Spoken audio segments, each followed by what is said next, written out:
জানার কারণ হইল জানা দিলে ওই হিসেবে আলোচনা করা সহজ হয়, তাই না? ওই জন্য জানার দরকার আর কি। যাই হোক, প্রথমে একবার সালাম দিছি, সবাই মনে হয় জবাব দেন নাই। আর একবার সালাম দিই, আসসালামু আলাইকুম। এবার ভাই জবাব দিচ্ছেন না। আমাদের নবী যে কোনো মজলিসের ভিতরে যাইতেন, যাওয়ার সাথে সাথে সালাম দিতেন এবং কিছুক্ষণ পরে ফিরে সালাম দিতেন, এবং মাহফিল থেকে ওই মজলিস থেকে যখন ফারিক হইতেন চলে যাইতেন তখন ফিরে সালাম দিতেন। তো এক জায়গাতে 3 বার সালাম দেওয়া লাগে, 2 বার সালাম দেওয়া হয়ে গেলে লাস্টে আরেকবার মাল্লা দুইটা হায়াতে বাঁচায় রাখে। কথা কিন্তু মরিরাও যাওয়ার পারে, কারণ এক চোখ আর এক চোখ যত দূরত্ব, এর থেকে এক চোখ 2 চোখের ভিতরে যত দূরত্ব আছে এর থেকে অনেক নিকটে হলো মৃত্যু। মানুষের গাড়ে একটা রোগ আছে যার নাম হলো শাহরগ, এই শাহরগের থেকে অনেক অনেক নিকটে হলো মৃত্যু।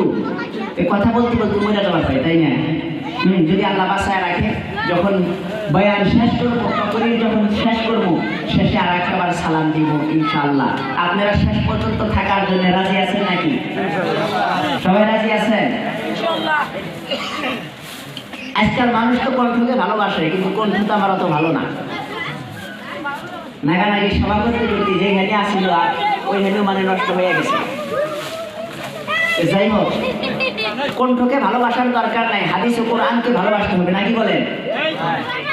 বক্তার কণ্ঠ কেমন থাকে থাক, কিন্তু বক্তা যে কথাগুলো বলতেছে সেই দিকে লক্ষ্য করা দরকার। বক্তা কোরআন থেকে কথা বলতেছে না হাদিস থেকে কথা বলতেছে নাকি, এই দিকে লক্ষ্য করা দরকার। কণ্ঠ দেখার কোনো দরকার নাই।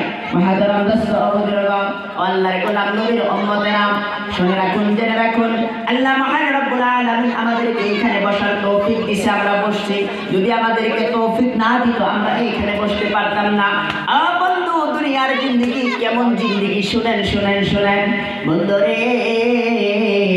একটা সাগরের ভিতরে যদি নদ যদি ডুবাইয়া দেওয়া যায়, ওই নদের উপরে ওই নদটা তোলার পরে যতটুকু পানি লেগে থাকবে এতটুকু পানি হইল দুনিয়ার জিন্দেগি। সাগরের ভিতরে যত পানি রয়ে গেল এই সমস্ত পানি হইল আখিরাতের জিন্দেগি। ও বন্ধু, আমরা দুনিয়াতে একদিন ছিলাম না, এখন আছি। এমন এক টাইম আসবে, সময় আসবে, এই দুনিয়াতে আপনিও থাকবেন না, আমিও এই দুনিয়ার ভিতরে থাকবো না, চলে যাইতে হবে।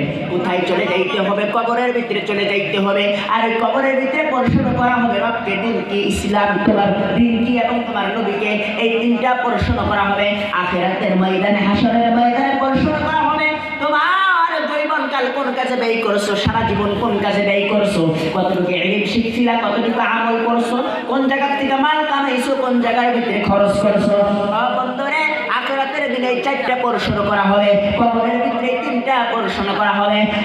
বন্ধু, কবরের ভিতরে যে প্রশ্ন করা হবে রবকে, দিন কি, ইসলাম, তোমার নবীকে, এই 3টা প্রশ্ন করা হবে। তোমার রবকে, তোমার দিন কি, তোমার নবীকে। বন্ধুরা রে, যদি আমি মুখস্থ করে নেই রাদিতু বিল্লাহি রাব্বান, রব আমার আল্লাহ, ওয়াবিল ইসলামি দীনাও, দিন আমার ইসলাম, ওয়াবি মুহাম্মাদিন নাবিয়ান রাসূলা সাল্লাল্লাহু আলাইহি ওয়াসাল্লাম, নবী আমার হযরত মুহাম্মদ মুস্তাফা সাল্লাল্লাহু আলাইহি ওয়াসাল্লাম কবরের ভিতরে আসবে না।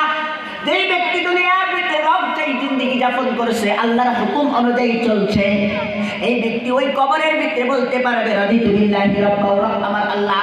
যেই ব্যক্তি দুনিয়ার ভিতরে পুরোপুরি ইসলামের ভিতরে চলেছে, সেই ব্যক্তি কবরের ভিতরে বলতে পারবে ওয়াবিল ইসলামি দীন, আমার ইসলাম। যেই ব্যক্তি দুনিয়ার ভিতরে নবীর তরিকা অনুযায়ী জীবন যাপন করছে, দাড়ি রাখা দরকার দাড়ি রাখছে, মাথায় টুপি রাখছে, সুন্নতি লেবাস পরিধান করছে, খাইছে নবীর তরিকা অনুযায়ী, চলছে নবীর তরিকা অনুযায়ী, কথা বলছে নবীর তরিকা অনুযায়ী, সমস্ত কিছু নবীর তরিকা অনুযায়ী করেছে, ওই ব্যক্তি কবরের ভিতরে বলতে পারবে ওয়াবি মুহাম্মাদিন নাবিয়ান ওয়া রাসূলা সাল্লাল্লাহু আলাইহি ওয়াসাল্লাম। যে ব্যক্তি দুনিয়ার ভিতরে প্র্যাকটিক্যাল ভাবে করে যায় নাই, ট্রেনিং দেয় নাই, রব যেই জিন্দেগি যাপন করে নাই, পুরোপুরি ইসলামের ভিতরে থাকে নাই, নবীর তরিকা অনুযায়ী জীবন যাপন করে নাই, এই ব্যক্তি কবরের ভিতরে বলতে পারবে না রবকে, দিন কি এবং নবীকে কবরের ভিতরে বলতে পারবে না। এই ব্যক্তির মুখ দিয়ে বাইরে হবে হাই হাই লা আদরিবু, জানি না আমার রবকে, হাই হাই লা আদরিবু, জানি না আমার দিন কি, হাই হাই লা আদরিবু, জানি না আমার নবীকে। দুনিয়াতে প্র্যাকটিক্যাল ভাবে করে যাওয়া লাগবে। বন্ধুরা, আমরা দুনিয়ার ভিতরে আসছি, আল্লাহ আমাদেরকে দুনিয়ার ভিতরে পাঠাইছে। দেখেন,